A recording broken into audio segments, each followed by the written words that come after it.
여러분들에게 양해의 말씀을 구하는 것은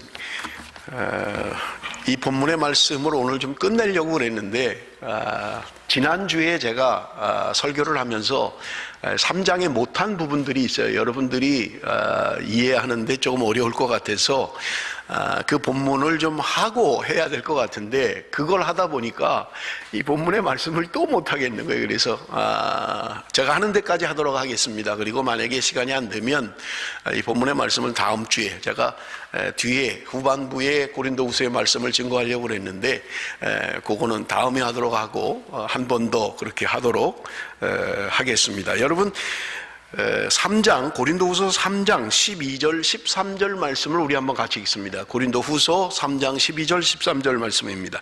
다 같이 읽겠습니다. 시작.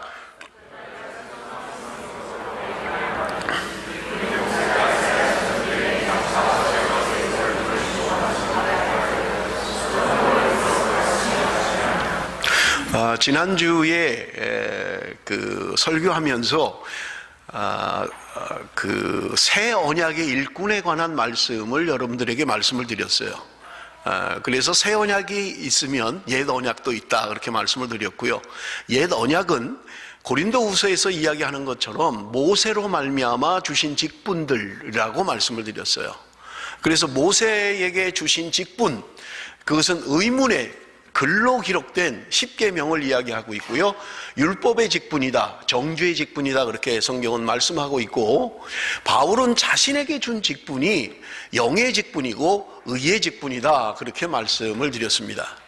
그래서 없어질 정죄의 직분, 율법의 그 직분도 모세에게 영광이 있었다 그렇게 말씀을 드렸는데, 하나님을 뵙고 출애굽기 34장에 기록한 대로 그가 하나님을 만나고 내려올 때 십계명 두 번째 돌판을 가지고 내려올 때 그의 얼굴에서 광채가 났다, 성경은 그렇게 기록하고 있는 거예요. 그런데 자신은 몰랐던 거예요.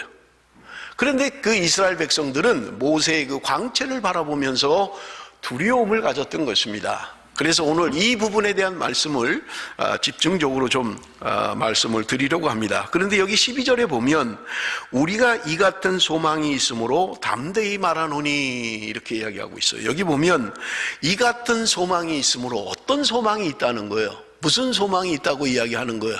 여러분, 그것은 지난주에 설교했던 6절부터 11절의 말씀을 이야기하고 있는 거예요.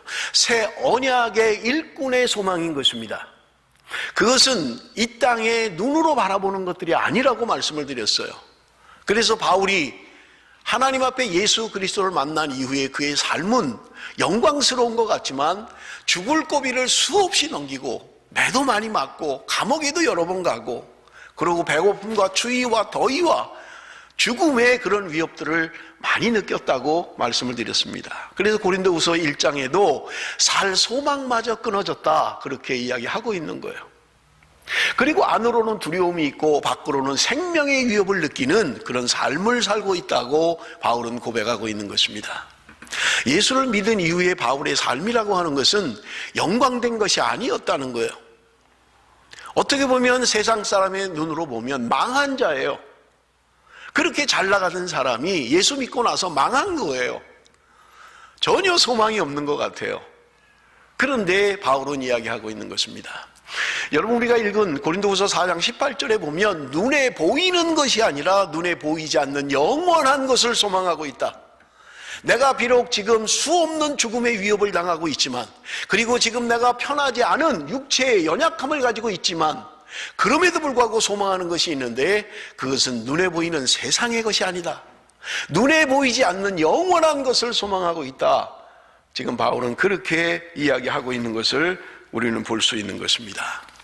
그렇다면 바울의 이 소망, 새 언약의 일꾼으로서 갖는 이 소망, 그러나 세상 사람들의 눈에는 전혀 소망이 아니고 그것은 망한 자와 같은 그의 삶을 우리는 볼 수 있는 것입니다. 그런데 여기 오늘 본문에 보면 여러분 13절에 우리가 읽었습니다만 13절에 보니까 우리는 모세가 이스라엘 자손들에게 장차 없어질 것의 결국을 주목하지 못하게 하려고 수건을 그 얼굴에 쓴 것 같이 아니한다. 지금 바울은 그렇게 이야기하고 있는 거예요. 모세가 지금 수건을 가지고 자신의 얼굴을 가린 것은 무엇 때문입니까? 여러분 출애굽기 34장 29절 30절 말씀 우리 한번 읽어봅니다. 출애굽기 34장 29절 30절 다 같이 읽습니다. 시작. 모세가 증거의 두 판을 모세의 손에 들고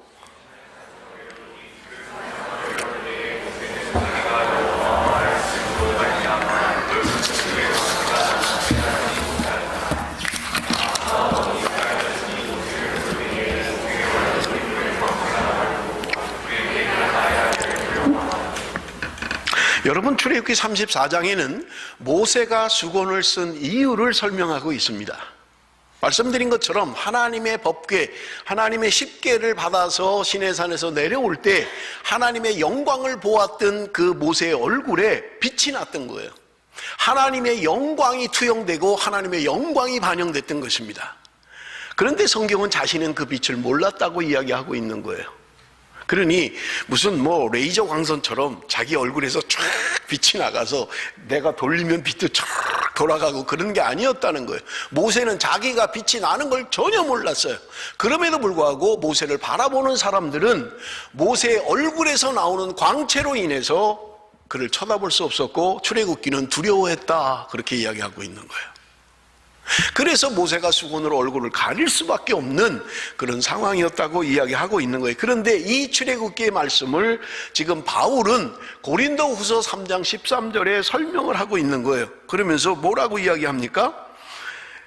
우리는 모세가 이스라엘 자손들에게 장차 없어질 것의 결국을 주목하지 못하게 하려고 수건을 그 얼굴에 쓴 것 같이 아니한다, 그렇게 얘기하는 거예요.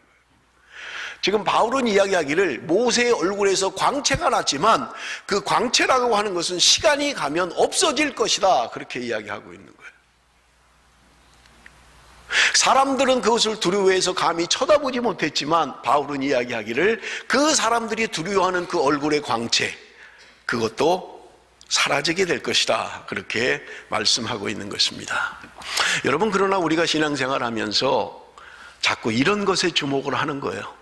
사람의 얼굴에서 나오는 광채에 주목해요. 물론 광채라는 게 눈으로 무슨 이렇게 빛으로 나오는 건 아니지만 여러분, 우리가 자꾸 다른 것에 주목하게 되는 거예요.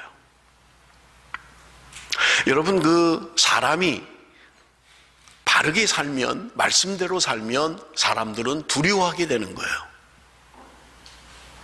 여러분 주변에 정말 말씀대로 사는 사람이 있다면 여러분 어떨 것 같아요?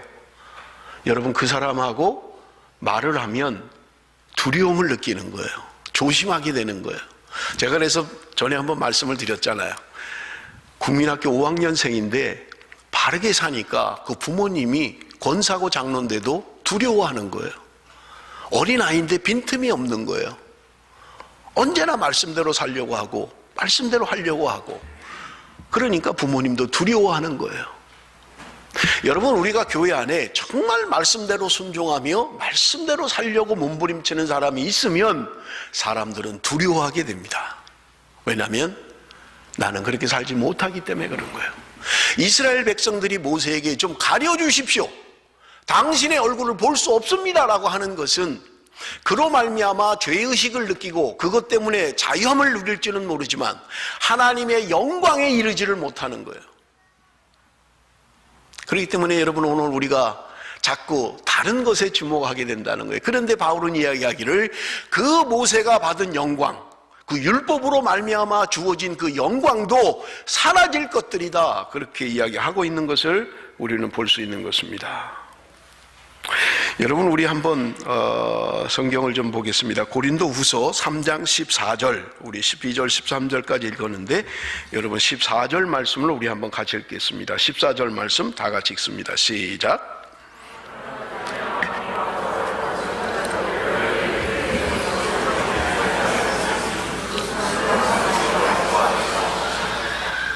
여러분, 여기 오늘 본문에 보면 지금 그들의 마음이 완고하여 오늘까지도 구약을 읽을 때에 그 수건이 벗겨지지 않았다, 이렇게 이야기하는 거예요. 이것 때문에 지금 제가 설교를 이번 주에 한 번 더 하는 거예요. 여러분들이 잘 이해를 못할 것 같아서요.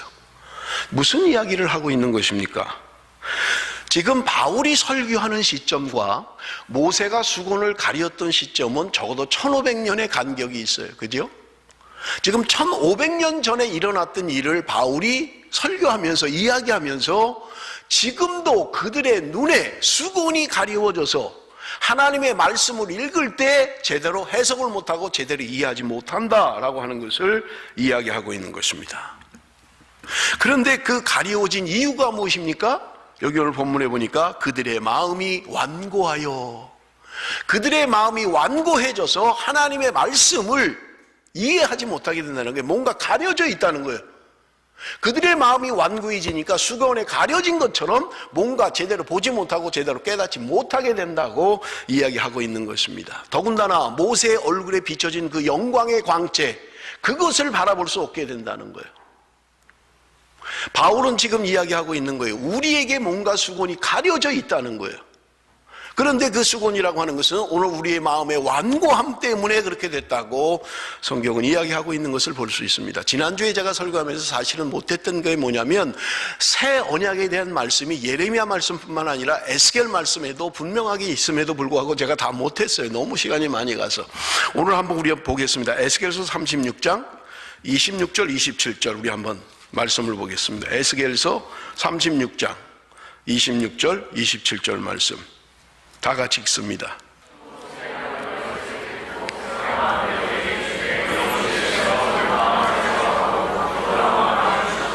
또 내 영을 너희 속에 두어 너희로 내 율례를 행하게 하리니 너희가 내 규례를 지켜 행할지라. 여기 보면 새 영을 너희에게 줄 것이다. 너희 속에 새 영을 넣을 것이다. 그래서 새 마음을 주어서 완악한 마음, 굳은 마음을 제하여 줄 것이다. 하나님의 영이 임하면 우리가 하나님의 율례와 규례를 지킬 수 있도록 행하실 것이라고 말씀하고 있는 것을 우리는 볼 수 있는 것입니다. 그렇다면 여러분, 오늘 우리가 수건에 가려져서 뭔가를 봐야 되는데 보지 못하는 것들이 무엇입니까? 여러분, 고린도후서 4장 3절 4절 말씀을 우리 한번 봅니다. 고린도후서 4장 3절 4절 말씀 다 같이 읽습니다. 시작. 만일 우리의 복음이 가리었으면 그 중에 이 세상의 신이 믿지 아니하는 자들의 마음을 혼미하게 하여 그리스도의 영광에, 그리스도는 하나님의 형상이니라. 여러분 여기 보세요.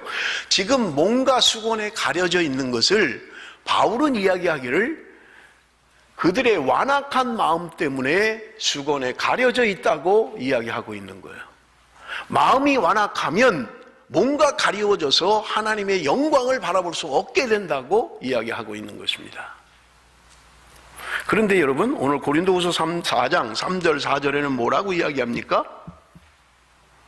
만일 우리의 복음이 가리었으면 망하는 자들에게 가려진 것이라.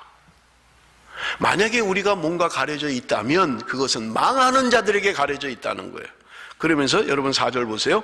그 중에 이 세상의 신이 믿지 아니하는 자들의 마음을 혼미하게 하여 그리스도의 영광의 복음의 광채가 비치지 못하게 함이니 그리스도는 하나님의 형상이라. 세상의 신이 믿지 아니하는 자들의 마음을 혼미케 해버리고 만다는 거예요. 그래서 그리스도의 영광의 복음의 광채가 비치지 못하게 한다는 거예요. 여러분, 뭔가 가려져 있다는 거예요. 그런데 그 가려져 있는 것은 우리의 마음의 완악함 때문에 그렇다. 또 하나는 세상의 신이 우리를 뭔가 혼미하게 해서 그리스도의 복음의 광채를 보지 못하도록 만들어버리고 있다고 성경은 우리에게 말씀하고 있는 것입니다. 여러분, 오늘 내가 뭔가 하나님의 영광의 그 광채를 보지 못하도록 하는 것들이 무엇입니까? 내 마음에 있는 완악함 때문에 그래요. 그래서 마음이 열리지 않는 거예요. 그래서 성경을 말하기를 새 언약이라고 이야기하면서 에스겔서의 주의 영이 우리 가운데 임하면 우리의 굳은 마음, 완악한 마음을 부드러운 마음으로 바꿔줄 것이고 우리가 주의 율례와 규례를 지켜 행할 수 있게 하실 것이라고 우리에게 분명하게 말씀하고 있는 것을 우리는 볼 수 있는 것입니다. 자, 그러면 오늘 우리에게 가려져 있는 것, 제가 나중에 구체적으로 설명을 드릴 겁니다. 어떻게 하면 우리의 수건이 없어질 수 있습니까? 우리의 뭔가 가려져 있는, 그래서 주의 영광을 보지 못하게 하는 그리스도의 영광의 빛을 가리고 있는 이 수건이 어떻게 하면 없어지겠느냐 하는 것입니다. 아까 읽었습니다마는 14절 말씀을 보십시오. 14절 말씀 여러분, 우리 14절 말씀을 한번 다시 읽겠습니다. 3장 14절입니다. 그러나 그들의 마음이 완고하여 오늘까지도 구약을 읽을 때 그 수곤이 벗겨지지 아니하고 있으니 그 수곤은 그리스도 안에서 없어질 것이다. 지금 14절에 이야기하는 게 뭐예요? 그 수곤이 어떻게 없어진다고요? 그리스도 안에 있으면 그 수곤은 벗겨질 것이라는 거예요. 16절 말씀을 한번 또 읽습니다. 16절 다 같이 읽습니다. 시작. 그러나 언제든지 주께로 돌아가면 그 수곤이 벗겨지리라. 자, 바울이 지금 이야기하는 논지들을 보세요. 지금 뭔가 우리가 보지 못하도록 그리스도의 영광의 광채가 가려져 있다는 거예요. 그런데 이 수곤이 가려져 있으면 어떻게 되느냐? 우리의 마음이 완악해지기 때문에 가려져 있는 것이고, 우리가 지금 그 말씀을 이해하지 못하도록 세상의 신이 우리를 혼미하게 만들기 때문에 우리는 그 영광의 빛을 볼 수가 없게 된다는 거예요. 그런데 우리에게 가려져 있는 이 수곤이 벗겨지기 위해서는 어떻게 되느냐? 14절에 그리스도 안에 있으면 그 수곤이 벗겨진다는 거예요. 16절엔 뭐라고 이야기하고 있습니까? 어떻게 하면 벗겨진다고요? 여러분, 그 16절에 주께로 돌아가면 그 수곤이 벗겨질 것이다, 이렇게 이야기하고 있는 거예요. 자, 그러면 오늘 우리가 풀어야 될 숙제는 뭐냐? 내가 그리스도께 돌아가는 건 뭐냐는 거예요.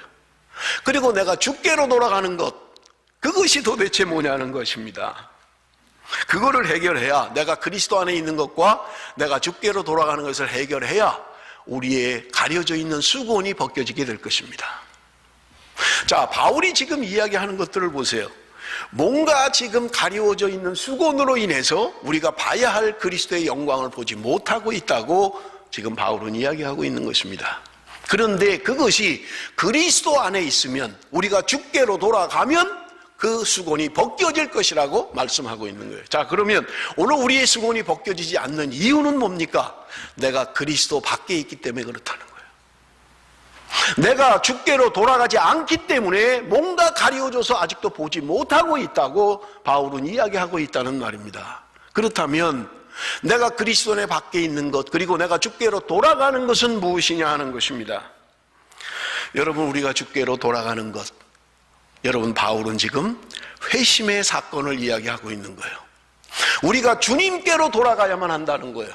우리의 모든 삶의 목적과 목표와 모든 것이 그리스도께로 바뀌는 회심의 사건이 분명하게 있을 때, 여러분, 우리는 수곤이 벗겨지게 될 것이고 그리스도의 영광을 보게 될 것이라고 말씀하고 있는 것입니다. 그렇다면 여러분, 나는 회심했는가? 나는 회심했는가 하는 거예요. 여러분, 조셉 월라인이라고 하는 몇 달 전에 그 책에 독후감을 쓰기도 하고 제가 소개한 적이 있었습니다. 조셉 월라인의 회개했는가 라는 그런 책이에요.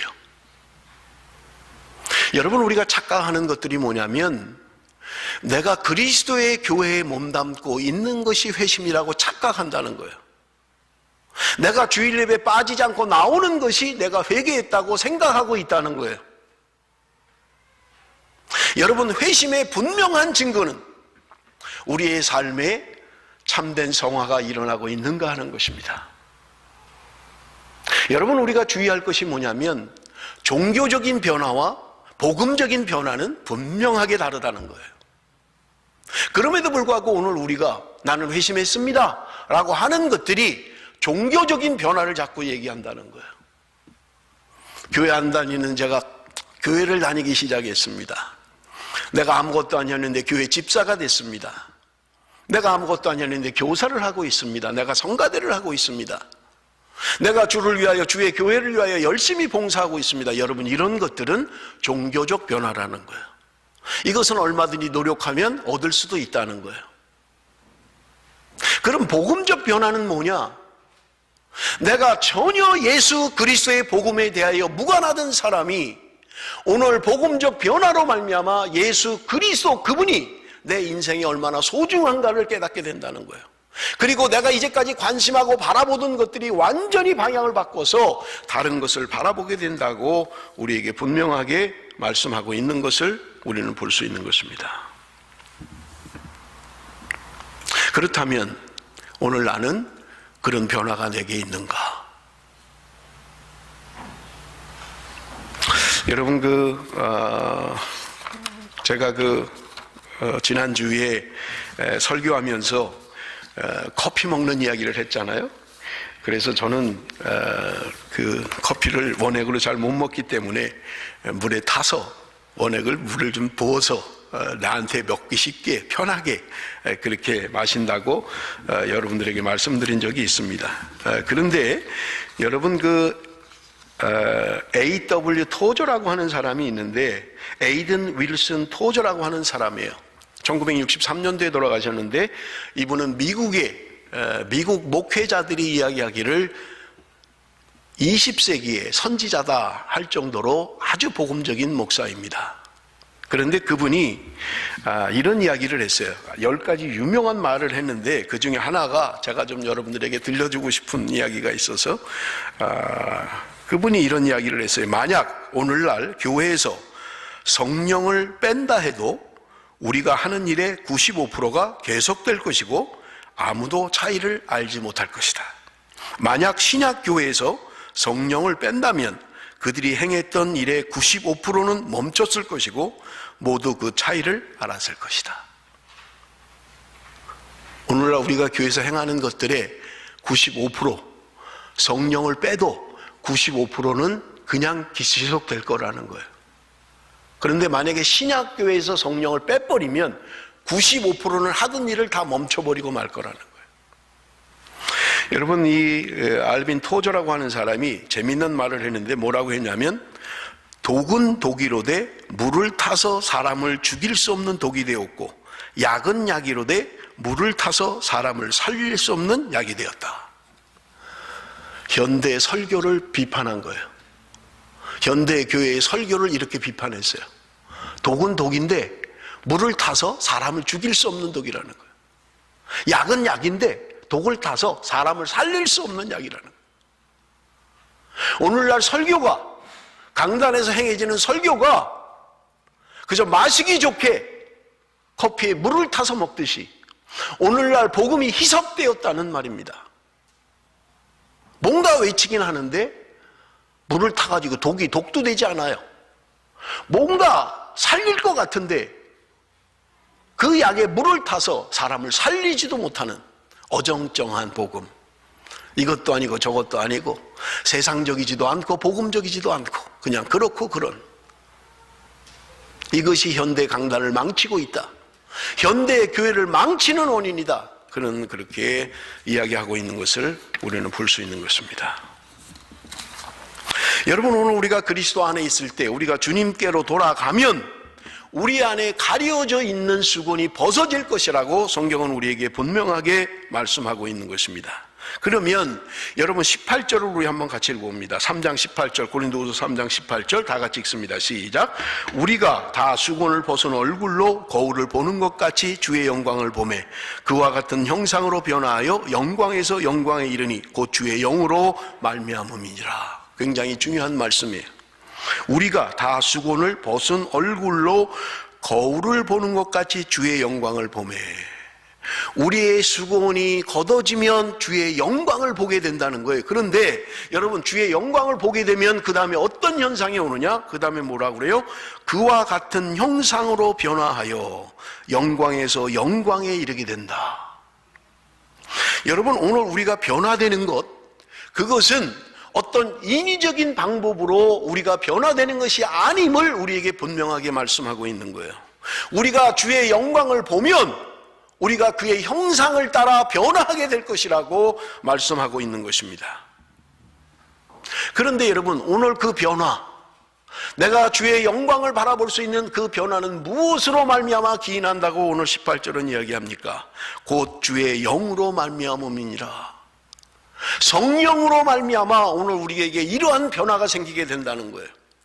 내가 인위적으로 뭔가 종교적으로 변화하고 안 하던 것을 안 하고 뭔가 좀 안 좋은 것을 절제하고 그런 수준의 변화가 아니라 오늘 우리가 그리스도의 영광을 바라보게 될 때 성령으로 말미암아 그리스도의 영광을 바라보면 그 안에서 우리가 변화하게 될 것이라고 분명하게 말씀하고 있는 거예요.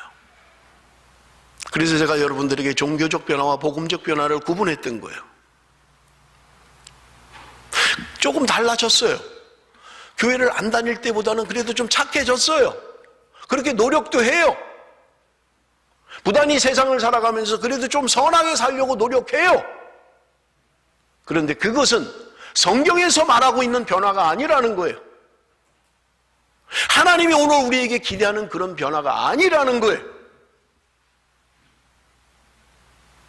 주의 영으로 말미암아, 성령으로 말미암아 우리가 그의 영광을 보게 될 때 우리 안에 자동적으로 변화되는 것들이 있다는 거예요. 여러분 오해하지 마십시오. 내가 회심을 하고 나면 저절로 악을 떠나고 내가 그저 선만 행하게 되고 성령만 따라 살게 되지 않아요. 그렇지 않아요. 그럼에도 불구하고 여러분 우리 안에 이제까지는 바라보지 못했던 것을 바라보게 된다는 거예요.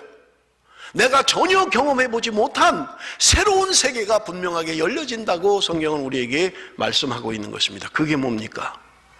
그리스도의 영광을 사모하는 것입니다. 하나님의 거룩을 사모하는 거예요.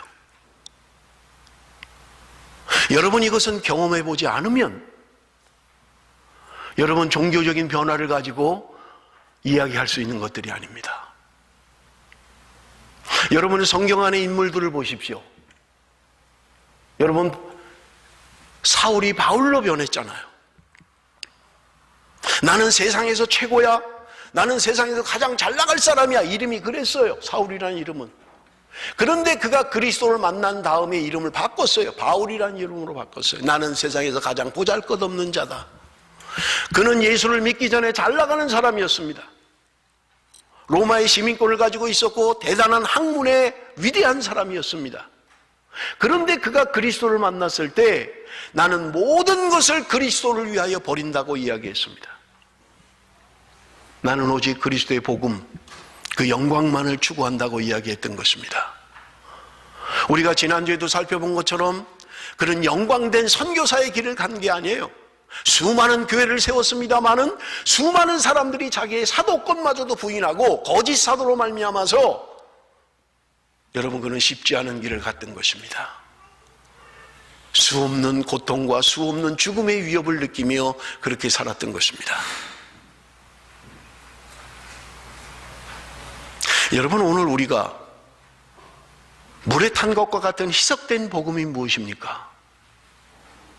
오늘 하나님의 말씀이 선포되는 이 강단에서도 하나님의 영광이 아닌 세상의 영광을 추구하게 만드는 거예요. 지난주에도 말씀을 드렸죠. 여러분 부자가 되십시오. 하나님은 여러분이 부자가 되는 것을 원합니다. 여러분 고지를 점령하십시오. 가장 높은 곳으로 가십시오. 그리고 영향력을 행사하십시오. 여러분 성경은 우리에게 그렇게 말하고 있지 않은데도 우리는 자꾸 그런 이에게 익숙해져 있는 거예요.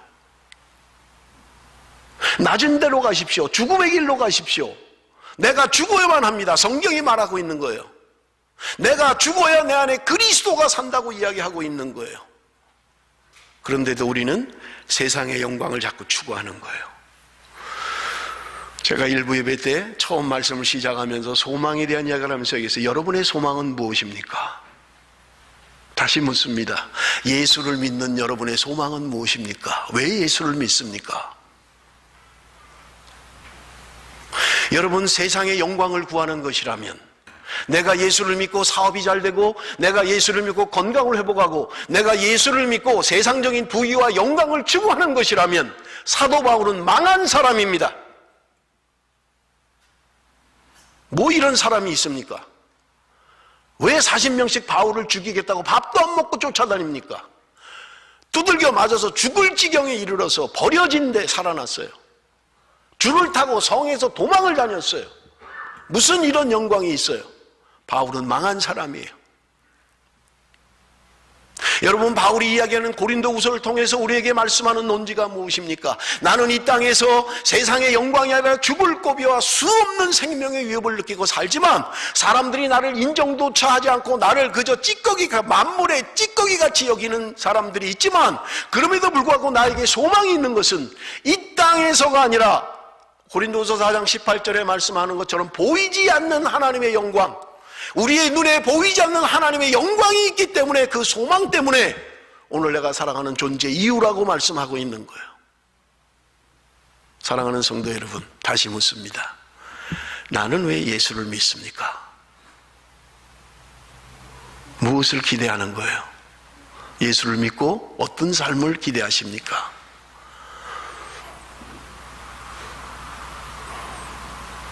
여러분, 성경은 우리에게 높은 자리로 가라, 부자가 되라, 이런 것들을 말씀하고 있는 게 아니에요.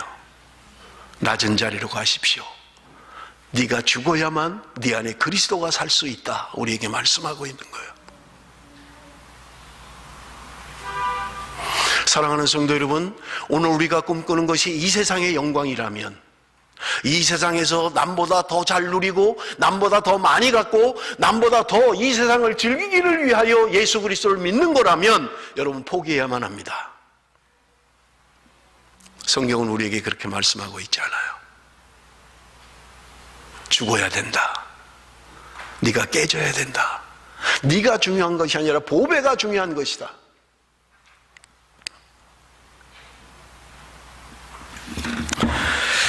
여러분, 설교를 준비하면서 저는 436장 찬송을 생각을 했습니다. 여러분 한번 좀 가사를 띄워줄 수 있나요?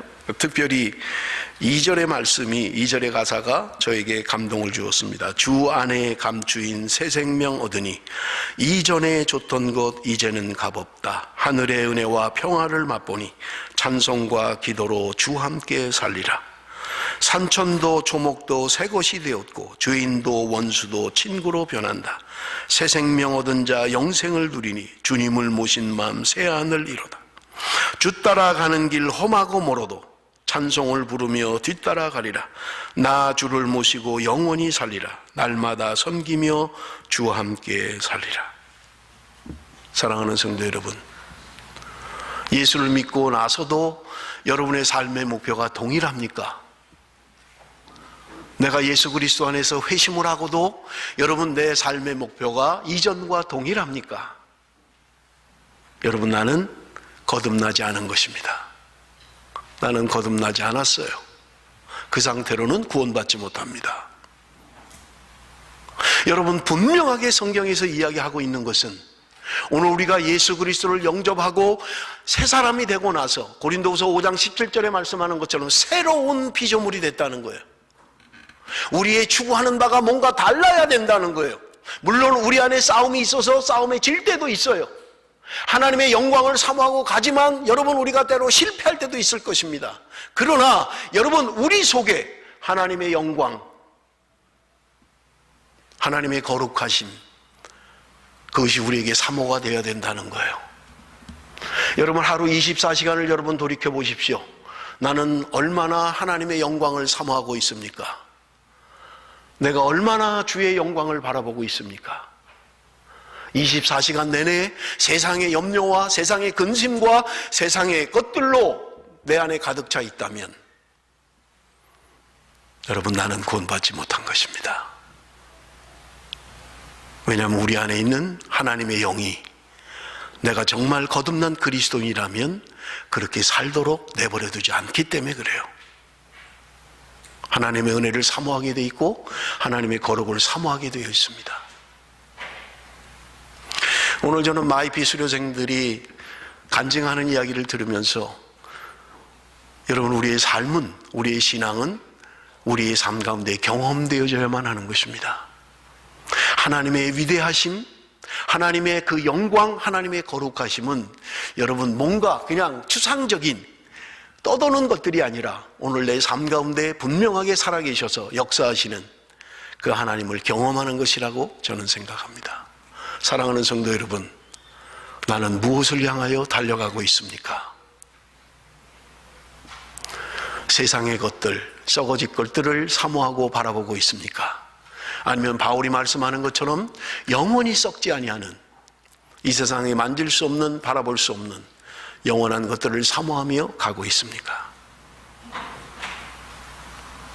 여러분, 내가 날마다 세상의 염려와 근심으로 그렇게 살아가고 있다면 다시 말씀드립니다. 여러분은 회심하지 않은 것입니다. 여러분이 회심했다면 주의 영이 우리를 그렇게 두시지 않습니다. 기도하겠습니다.